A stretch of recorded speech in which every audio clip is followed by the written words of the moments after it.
ओम शांति। आज बाबा बोले, मीठे बच्चे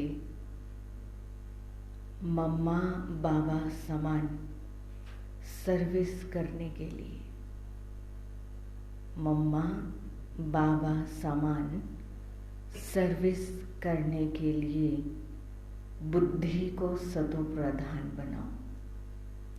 मम्मा ने बाबा के यज्ञ को कहाँ शुरू किया था और आज कहाँ है। तो मम्मा बाबा के समान अगर सर्विस करनी है तो बुद्धि को सतो प्रधान बनाना है। सतो प्रधान बुद्धि वाले ही धारणा कर दूसरों को करा सकते हैं। आपके जीवन में कोई ना कोई ऐसा बाबा का बच्चा, कोई संबंधी, मित्र, प्यारा, कोई ना कोई ऐसा ज़रूर होगा जिसको आप अपने साथ यहाँ बैठा हुआ देखना चाहते होंगे, है ना। तो बाबा कहते उसके लिए क्या करना पड़ेगा? पहले हमें सतो प्रधान बुद्धि वाले बनना पड़ेगा। उसकी धारणा जब हम खुद करेंगे तो औरों को भी सहज करा सकेंगे। आपका असर उनके ऊपर जल्दी होगा। बाबा का भाव ये है कहने का। प्रश्न पूछ रहे हैं बाबा, ऊंचे ते ऊंचा पुरुषार्थ कौन सा है जो अभी तुम बच्चे कर रहे हो? ऊंचे ते ऊंचा पुरुषार्थ कौन सा है जो अभी तुम बच्चे कर रहे हो? कौन से पुरुषार्थ की बाबा बात कर रहे हैं? सतो प्रधान। सतो प्रधान पुरुषार्थ माना वही तो बाबा पूछ रहे हैं। बुद्धि को प्योर बनाने का। और कौन सा ऊंचे से ऊंचा पुरुषार्थ है जो बाबा इस समय हम बच्चों से करवा रहे हैं? कौन सा पुरुषार्थ है? देही अभिमानी बनने का और सतयुग में जाने का। और जवाब नहीं आया अभी तक। मम्मा बाबा समान बनने का। और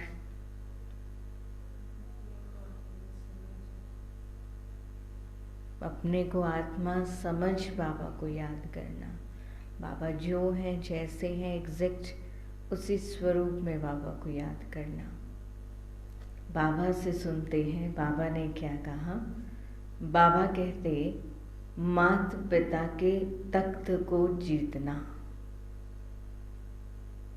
माता पिता के तख्त को जीतना, यह है ऊंचे ते ऊंचा पुरुषार्थ।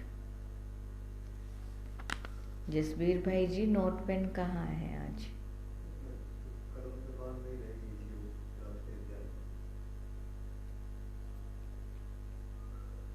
मम्मा बाबा आकर तुम्हारे वारिस बने, ऐसा नंबर 1 बनने का लक्ष्य रखो। कितना ऊंचा स्वामान बाबा ने दिया कि मम्मा बाबा आकर तुम्हारे वारिस बने सतयुग में। ऐसा नंबर 1 बनने का लक्ष्य रखो। इसके लिए ऊंचे से ऊंची सेवा करनी है। और वो सेवा कौन सी है?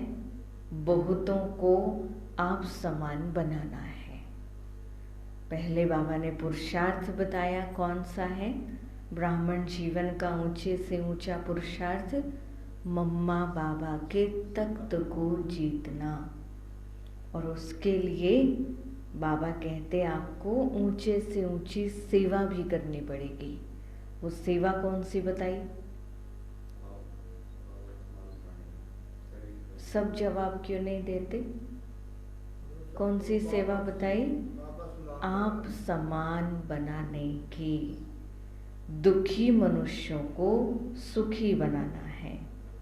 अविनाशी ज्ञान रत्नों को बुद्धि रूपी बर्तन में धारण कर दूसरों को दान देना है।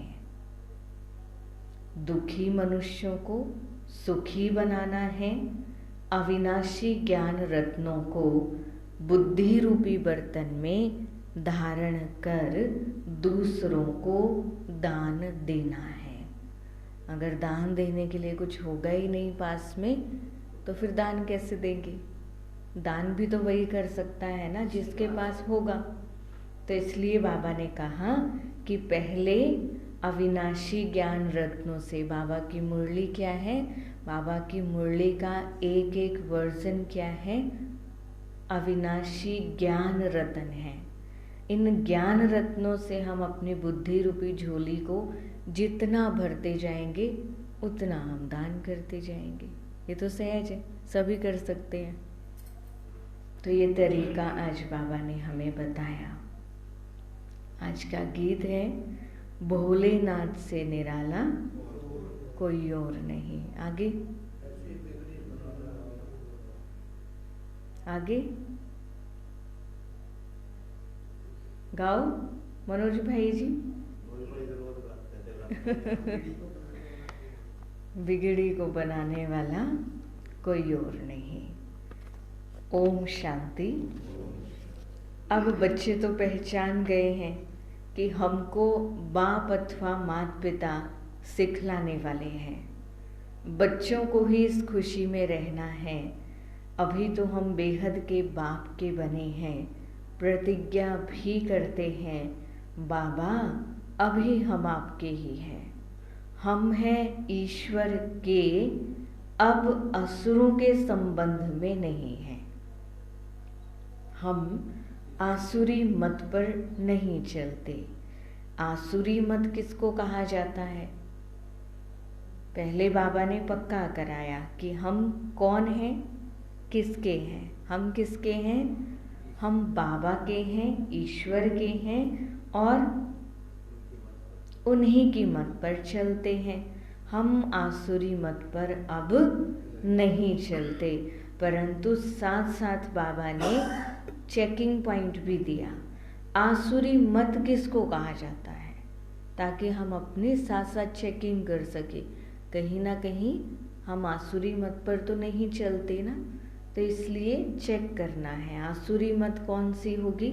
जो श्रीमत पर ना चल आसुरी कर्म करते हैं। जो बाबा की मत पर नहीं चल रहे तो वो आसुरी मत है। अब उसको मन मत कहो या पर मत कहो।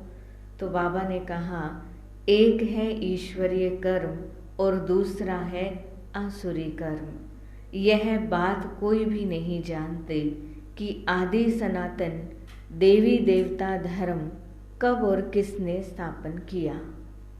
और सभी धर्म वाले अपने अपने धर्म को जानते हैं। सन्यासी कहेंगे हमारा धर्म शंकराचार्य जी ने स्थापन किया। देवी देवता धर्म तो अब है नहीं, तो बताए कौन। बाबा ने क्या कहा कि सभी को अपने धर्म का पता है, किसने आकर स्थापन किया, कब स्थापन किया, परंतु देवी देवता धर्म वाले नहीं जानते। क्यों नहीं जानते? कारण भी बताया बाबा ने। क्यों? क्योंकि देवी देवता धर्म अभी है नहीं, बदल गया ना। देवी देवता नहीं है, इसलिए सिर्फ सनातन धर्म कह देते हैं। तो फिर बताएगा कौन जब देवी देवता ही नहीं है। लक्ष्मी नारायण आदि का कोई को पता नहीं है, बाप को ही नहीं जानते, तो बेमुख हो गए हैं। यह भी ड्रामा में नोंद है। हम सोचे ऐसा क्यों हुआ, बाबा हम नीचे क्यों आ गए, हमारा जीवन ऐसे क्यों हो गया। तो बाबा कहते यह भी ड्रामा में नोंद है। अभी तुम बच्चे जानते हो बेहद का बाप आकर हम बच्चों को फिर से राजयोग सतयुग के लिए सिखाते हैं। तुमको वैकुंठ का मालिक बनना है, कृष्णपुरी जाना है, यह तो कंसपुरी है। कंस और कृष्ण इकट्ठे नहीं हो सकते। अब तुम बच्चों को फकुर होना चाहिए। फकुर माना नशा। नशा होना चाहिए कि हमको अब परमपिता परमात्मा सहज राजयोग सिखला रहे हैं। बाप कहते हैं हम परम धाम से आए हैं। इस बात का नशा हो कि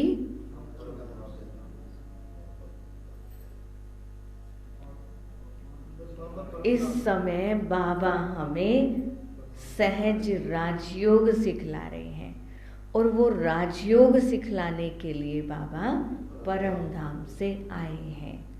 पुरानी इस रावण की दुनिया में, पुराने शरीर में जैसे मनुष्य पितृ खिलाते हैं, तो वह आत्मा पुराने शरीर में आती है। उनके लिए पुरानी दुनिया नहीं कहेंगे, पुराने शरीर में आती है, क्योंकि वो तो इसी दुनिया से गई है। तो उनको ये नहीं कहेंगे पुरानी दुनिया से, पुरानी दुनिया में आई। परंतु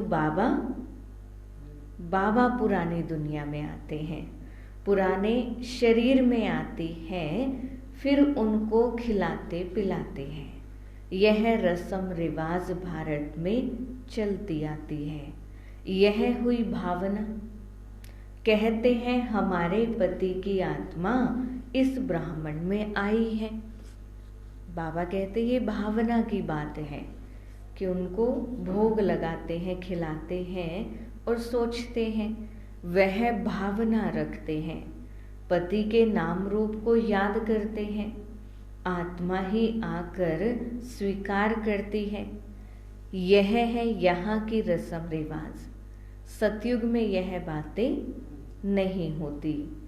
फालतू खर्चा करना, धक्का खाना, यह भक्ति मार्ग की रस्म है। भावना रखने से अल्पकाल का सुख सो भी बाप से ही मिलता है। भावना भले उनके लिए रखी, लेकिन वो एक अंदर से जो सुख की भावना है या फिर उनके लिए एक अच्छी भावना, शुभ भावना है, तो बाबा कहते उसका जो सुख होगा वो भी बाप ही देते हैं। बाप कभी दुख नहीं देता। मनुष्य तो ना जानने के कारण कह देते हैं सुख दुख परमात्मा ही देते हैं। बाप समझाते हैं बच्चे यह खेल बना हुआ है। जो देवी देवता धर्म वाले होंगे वही आकर ब्राह्मण बनेंगे। मालूम पड़ जाता है यह हमारे कुल का है, इसने बहुत भक्ति की है। बाबा कहते पता चल जाता है। जैसे कोई बहुत अच्छा पढ़ता है तो फिर पद भी अच्छा मिलता है। बच्चा क्लास में जब पढ़ता है तो टीचर को पता होता है कौन बच्चा कितने मार्क्स लेकर आ सकता है ना। तो बाबा कहते बाबा को भी पता चलता है। वैसे ही जिन्होंने बहुत भक्ति की है, बाप आकर कहते हैं अब मैं उन्हों को भक्ति का फल देने आया हूँ। भक्ति में तो दुख है ना, कितना भटकना पड़ता है। बाबा उस दुख की बात कर रहे हैं जब भक्ति में इतनी दूर दूर यात्रा करने जाते हैं और भी बहुत सारे लोग कैसी कैसी मन्नतें मांग लेते हैं कि हम नंगे पैर जाएंगे, हम पैदल जाएंगे। अब ये सारी रीति रस्म जो अपनाते हैं भक्ति मार्ग में, शरीर को तो कष्ट पहुंचता है ना। तो बाबा ने इसलिए कहा कि भक्ति में दुख है। अब मैं तुमको सभी दुखों से दूर करता हूँ। बाबा कहते कुछ भी नहीं करना, बस आराम से सुबह अच्छे से नहा धोकर सुबह अमृत वेले करना है और फिर बाबा के पास यहाँ आराम से बैठे, है ना। चेयर पर बैठना है, चेयर पर बैठो, नीचे बैठ के सुनना है, नीचे बैठ के सुनो। कोई तकलीफ ही नहीं देते बाबा। बाबा तो कई बार कहते कि अगर बीमारी है, शरीर नहीं चल रहा, तो भले लेट के सुनो, इतना इजी कर दिया बाबा ने। तो बाबा कहते अब मैं तुमको सभी दुखों से दूर करता हूँ, अगर श्रीमत पर चलते रहेंगे तो। साथ ही बाबा ने कंडीशन भी रख दी कि दुखों से दूर तभी होंगे जब श्रीमत पर चलेंगे तो। बाप कभी उल्टी मत नहीं देंगे, सन्मुख आकर श्रीमत देते हैं। ऐसे नहीं कहेंगे रावण कोई चीज़ है जो कोई की बुद्धि में बैठ मत देते हैं। यह सब ड्रामा में नोद है। मनुष्य बिल्कुल ही पतित बन जाते हैं माया के कारण। तुम जानते हो हम देवता बनेंगे, फिर आधा कल्प के बाद फिर पतित बनना शुरू करेंगे। यह बाबा भी तो अनुभवी बुजुर्ग था ना, साधु संत आदि सभी देखे हैं। बाबा ने तो सभी का अनुभव किया है, शास्त्र भी पढ़े हैं। बाप जरूर अनुभवी रथ में ही आते होंगे, उसकी भी जरूर कोई हिस्ट्री होगी कि भगवान ने यह एक ही रथ क्यों लिया। भागीरथ अर्थात भाग्यशाली रथ गाया हुआ है ना। कहते हैं भागीरथ से गंगा निकली, अब पानी की गंगा तो निकल नहीं सकती। आगे हम भी समझते नहीं थे, आगे यानी पहले हम भी नहीं समझते थे कौन सी गंगा की बात कही गई है। तो बाबा ने अब समझाया कि पानी की गंगा नहीं, ज्ञान गंगा की बात है। भाग्यशाली रथ तो यह ब्रह्मा का हुआ ना, जिसमें परमपिता परमात्मा आते हैं। मनुष्य तो मूंझ जाते हैं, इस ब्रह्मा में कैसे आएंगे। तुम इस मनुष्य को ब्रह्मा क्यों कहते हो? ब्रह्मा तो भगवान है। दुनिया में ये सब बातें शास्त्रों के माध्यम से जो बताई गई, तो फिर उनके ये प्रश्न उठते हैं कि आप इनको ब्रह्मा क्यों कहते हो? ब्रह्मा तो भगवान है, सूक्ष्म वतन में रहने वाला है। तुमने फिर मनुष्य को ब्रह्मा बना रखा है, ऐसे ऐसे कहेंगे। यह तो इन्हों की कल्पना है। ब्रह्मा विष्णु शंकर यहाँ कहाँ से आए? अरे प्रजापिता ब्रह्मा के मुख से ब्राह्मण पैदा हुए, सो तो यहाँ होंगे ना। अब बाबा उनका उत्तर बता रहे हैं कि उनको जवाब क्या देना है। क्या बताया बाबा ने? रिपीट करो।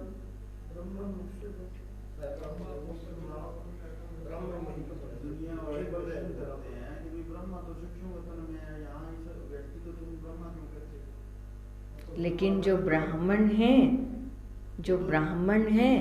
वो ब्राह्मण यानी ब्रह्मा कुमार कुमारी जिसको कहा गया, तो वो तो इसी दुनिया में है। जब बच्चे इस दुनिया में हैं तो फिर बाप भी तो यही होगा ना, जन्म देने वाला। तो ये बात बाबा क्लियर करना चाह रहे हैं कि ये बात हम उनको समझा सकते हैं कि जब बच्चे यहाँ हैं, ब्राह्मण यहाँ हैं, तो ब्राह्मण तो बने ही ब्रह्मा से हैं। ब्रह्मा जो कुछ हो चुका है सो तो फिर भी होगा। मुसलमान कैसे आए, क्या क्या हुआ, यह सब फिर भी होगा। तुम ड्रामा के राज को जानते हो और कोई नहीं जानते। वह तो कह देते ड्रामा की आयु लाखों वर्ष है, फिर कहते प्रलय भी होती है। अब श्री कृष्ण अगर आएगा तो भी सतयुग में आएगा ना। उनको फिर द्वापर में क्यों ले गए हैं? प्रलय तो कभी होती ही नहीं। गाते भी हैं पतित पावन आओ, तो जरूर पतित दुनिया में आकर पतितों को पावन बनाएंगे ना। बाबा कहते हैं मैं आता ही एक बार हूँ पतितों को पावन बनाने। मैं ज्ञान सागर ही सृष्टि के आदि मध्य अंत का राज समझा सकता हूँ। बाबा के सिवाय कोई ये ज्ञान नहीं दे सकता। पुरानी दुनिया को नया कैसे बनाता हूँ, सो बैठ बच्चों को समझाता हूँ। आज के पहले यानी बाबा का बनने के पहले पता था क्या कि हम भविष्य में देवी देवता बनने वाले हैं? क्या हमें पता था कि भगवान हमें ऐसे अपने नैनों पर बिठाकर, अपने दिल में बिठाकर इतना प्यार करेगा, या कभी हम भगवान से मिल भी पाएंगे? पता था क्या? लेकिन बाबा ने सब पॉसिबल कर दिया और आज इतना अच्छा जीवन बाबा ने हमें दिया है। तो बाबा कहते ये है सब राज बाबा ही आकर सुनाते हैं, समझाते हैं। वह हद के घर की बात होती है, यह है बेहद का घर। बाप का तो प्यार रहता है ना, तभी तो भक्ति मार्ग में भी इतनी मदद करते हैं। मनुष्य तो कर ना सके। कहते हैं ईश्वर ने सुख का जन्म दिया। किसके पास पैसे बहुत होते हैं तो कहते हैं ईश्वर का दिया हुआ है, फिर वह ले लेते हैं तो दुख क्यों होना चाहिए? जिसका था उसने ले लिया तो फिर दुख क्यों हुआ? बाबा कहते, अब बाप कहते हैं और कोई की बातें ना सुनो सिवाय एक बाप के। बाबा ऐसे क्यों बोलते हैं?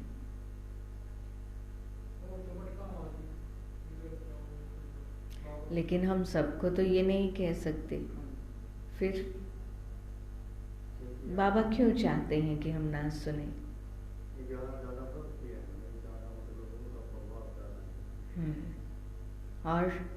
और क्या कारण होगा?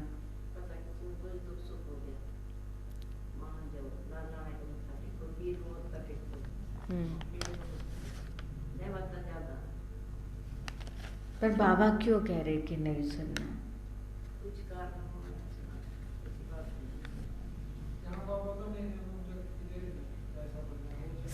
सिंपल सी, बड़ी सिंपल सी बात है कि जो कुछ हम सुनेंगे वो बुद्धि में जाएगा, बुद्धि में जाएगा तो चिंतन भी चलेगा, और वो चिंतन चलेगा तो टाइम, समय भी तो जाएगा ना उसके पीछे।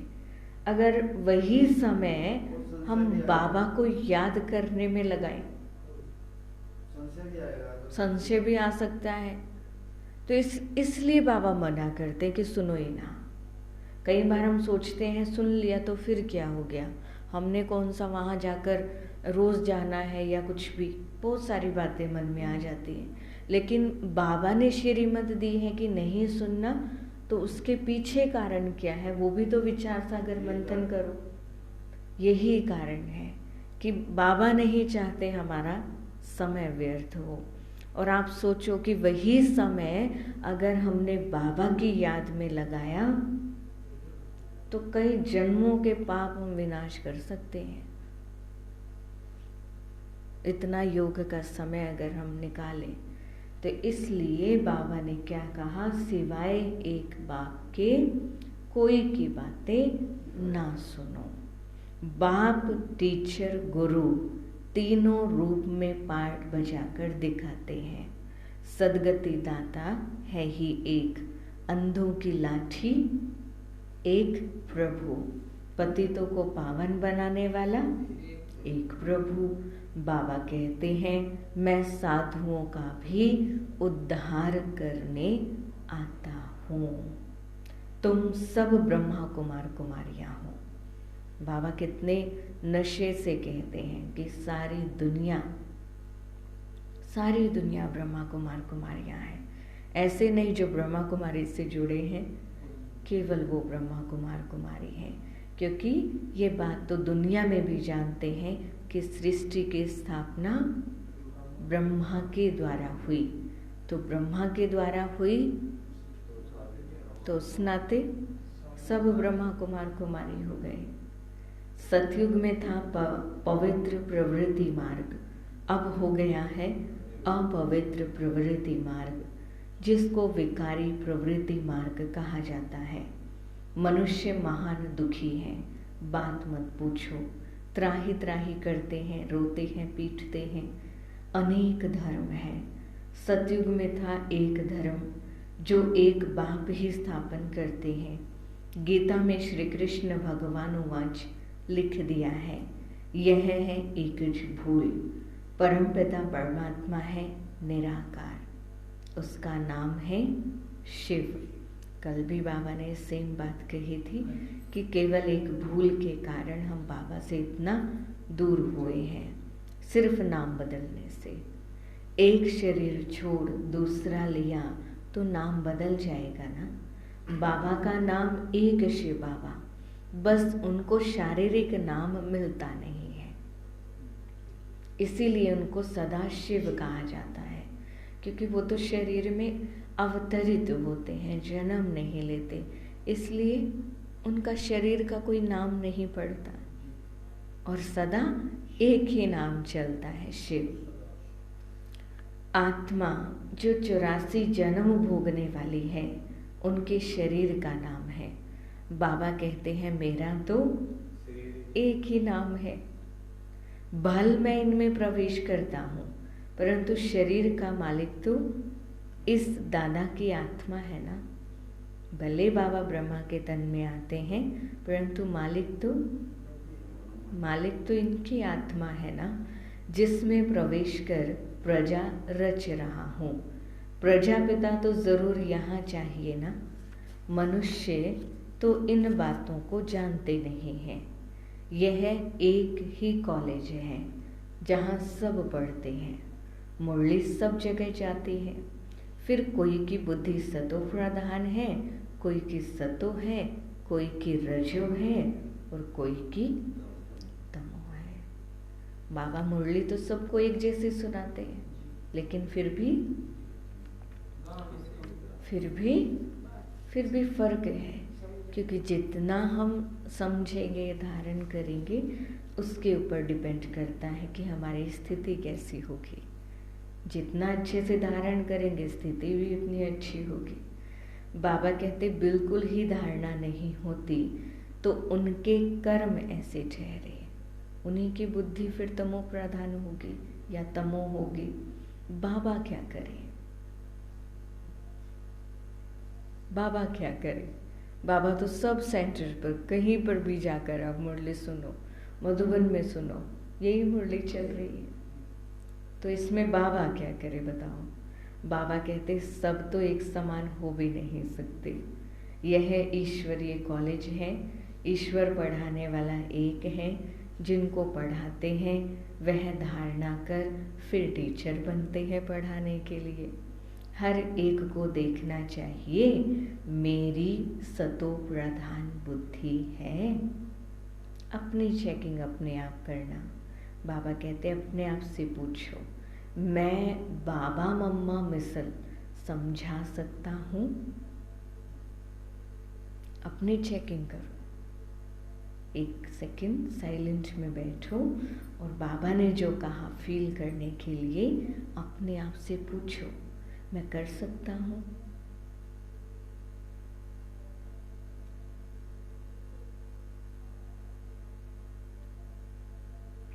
बाबा को बता देना जो भी फील हुआ। बाबा के पास तो सब सेंटर्स का समाचार आना चाहिए कि कितने स्टूडेंट्स रेगुलर आते हैं, कब से पवित्र रहते हैं।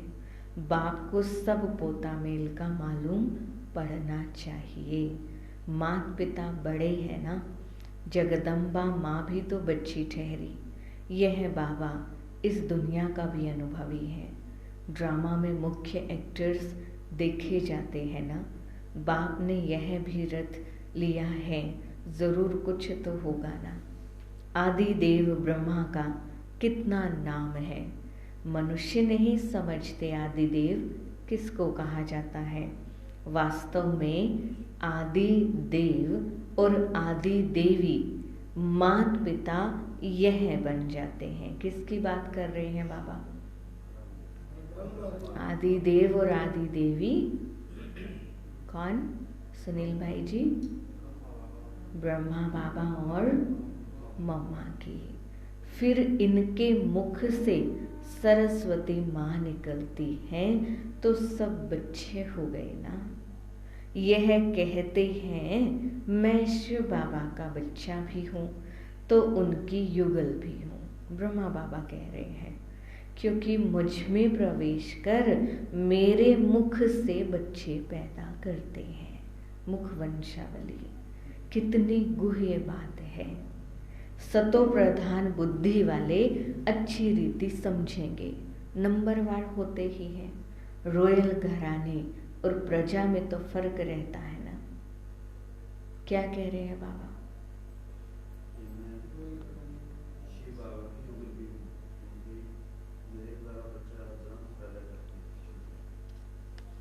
और क्या कहा बाबा ने?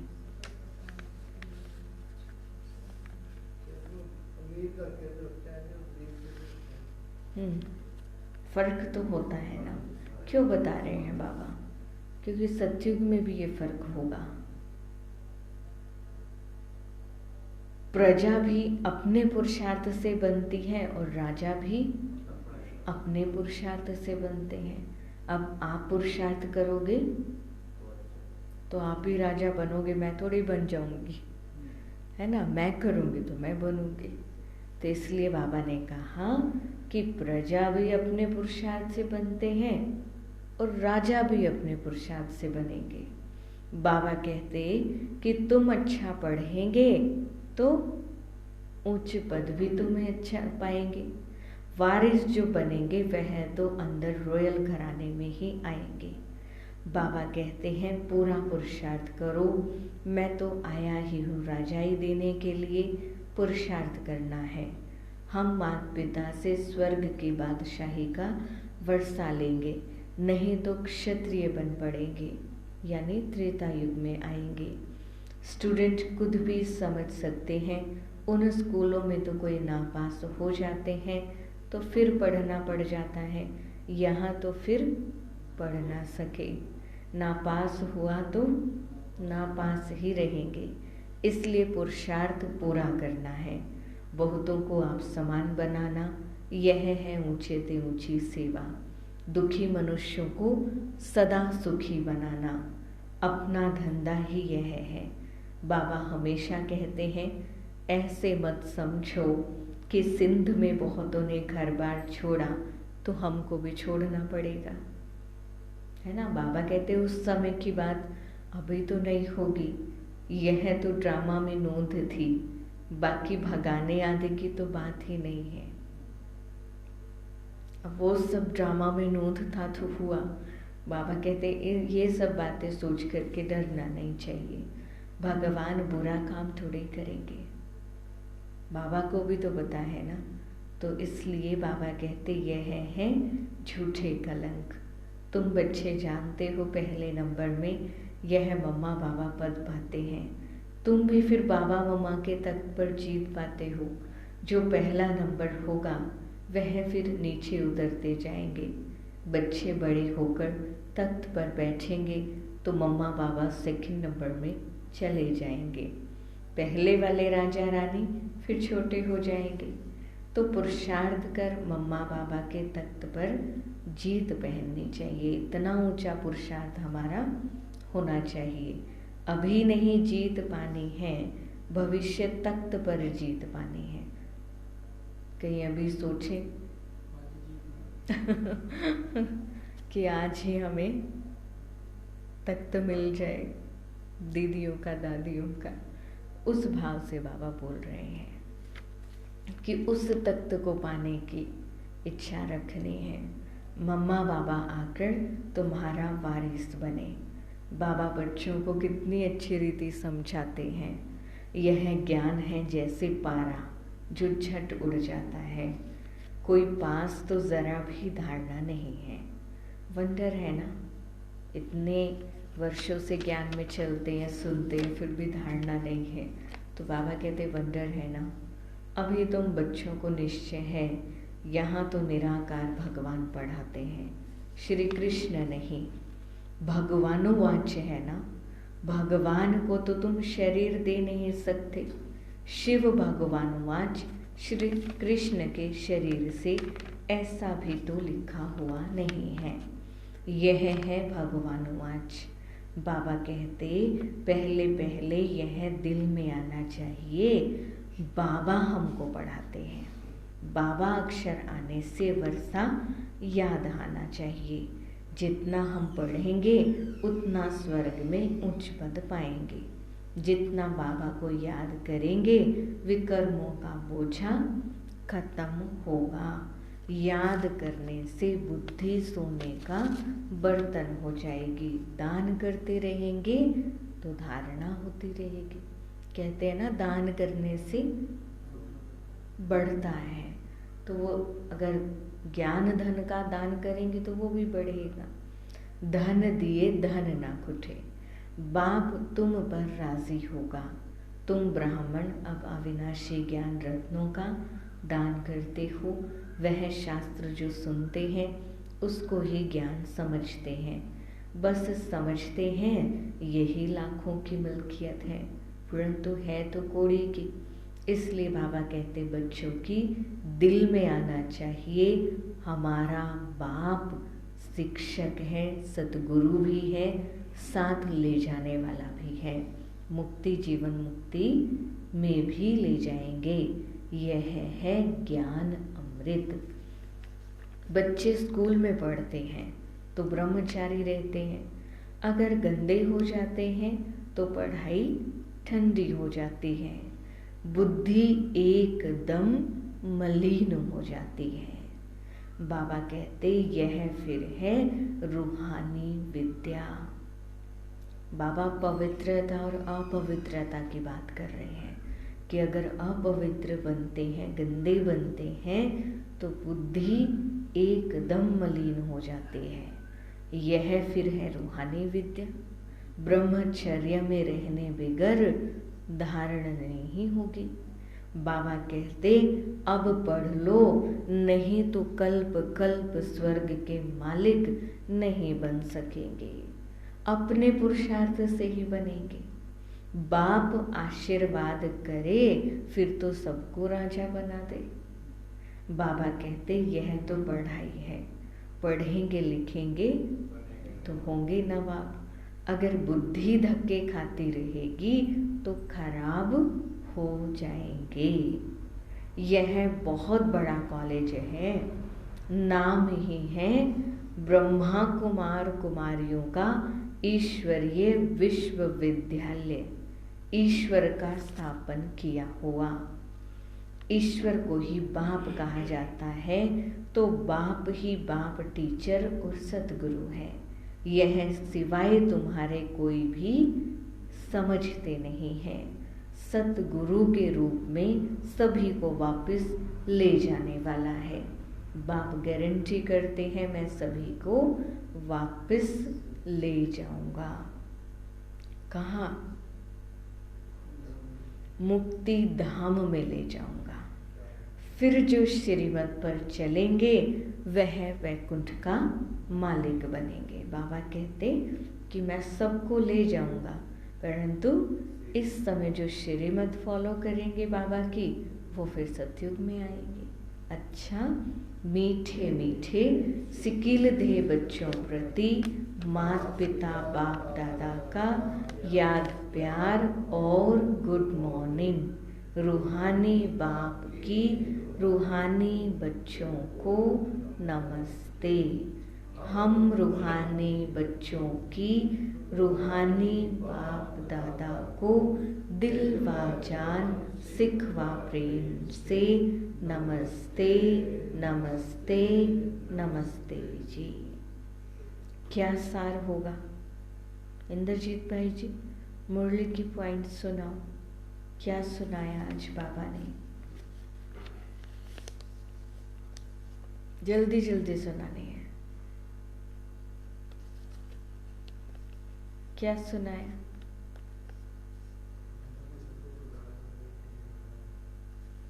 और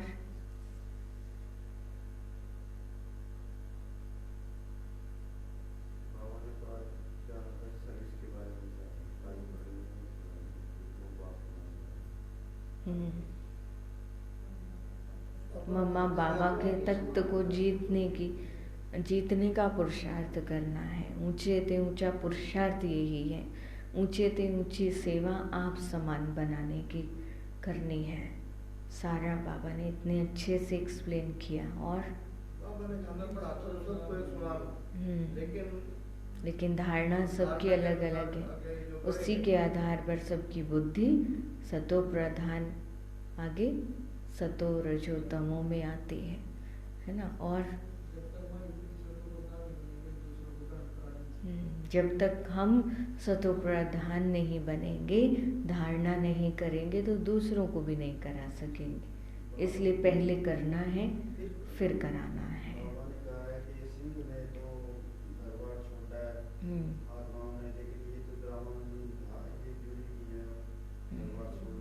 ज़रूरी नहीं है इस समय, वो तो उस समय की बातें थी, ड्रामा में नूंद था। बाबा ने शास्त्रों की भी बात को लेकर समझाया, बाबा ने ब्रह्मा को लेकर भी समझाया, क्लियर किया कि दुनिया वाले तो आपसे प्रश्न पूछेंगे, परंतु आपके पास जवाब होना चाहिए।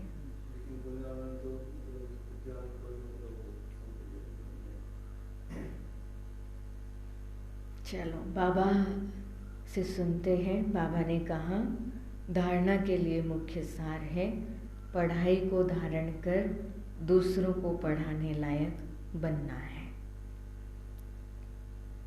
रख दे फिर प्रदर्शनी, तभी तो पता चलेगा ना कि समझा सकते हैं कि नहीं। आज बाबा ने किया ना, चेकिंग कराई ना खुद की कि हम मम्मा बाबा की तरह सबको समझा सकते हैं कि नहीं समझा सकते, तभी तो पता चलेगा प्रैक्टिकल में। रख दे, ठीक है। मम्मा बाबा समान सर्विस करनी है।